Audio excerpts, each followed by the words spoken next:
March மாதம் 27ஆம் தேதி எரேமியா தீர்க்கதரிசன புத்தகம் வசனங்கள் 23 28 முடிய அது 24வது வசனம். அவர்களோ செவிசாய்க்கவும் இல்லை, கவனிக்கவும் இல்லை, பிடிவாத குணமுடையவர். பிடிவாத குணமுடைய அவருடைய தீய உள்ளத்தின்படியே நடந்தார். 3 காரியங்கள் சொல்லப்பட்டிருக்கு.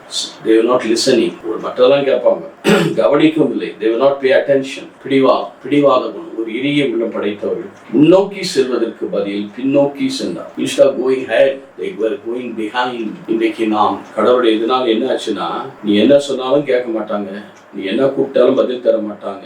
தண்டித்து திருத்தாத இனம் சொல்றாரு பாருங்க 28வது வசனத்துல. தங்கள் கடவுளாக குரலை கேளாத தண்டித்து திருந்தாத இனம் இதுவே. உண்மை அழிந்து போயிற்று, வாயிலிருந்து அகன்று போயிற்று. The truth is not with them. They are going behind. They are not listening. They are not pay attention. அதை அவர்கள் கடைபிடிக்க பிடிவாதம். Stiff necked people. இன்றைக்கு நாம் மனம் திரும்பி ஆண்டவரை நோக்கி பார்ப்போம். கண்களை நோக்கி, மலைகளை நோக்கி என் கண்களை உயர்த்தி உதவி எனக்கு ஆண்டவரை நோக்கி பார்த்து ஆண்டவருக்குள் நடப்போம். ஆசிரியை பெறுவோம். எங்கள் நல்ல ஆண்டவரே, நேற்று மீண்டும் மாறாதவரே, உடைய தேவ கிருபையினால் எங்களை காத்துக்கொள்ளும். நீ பரிசுத்தமாகும் நல்ல பிதாவே.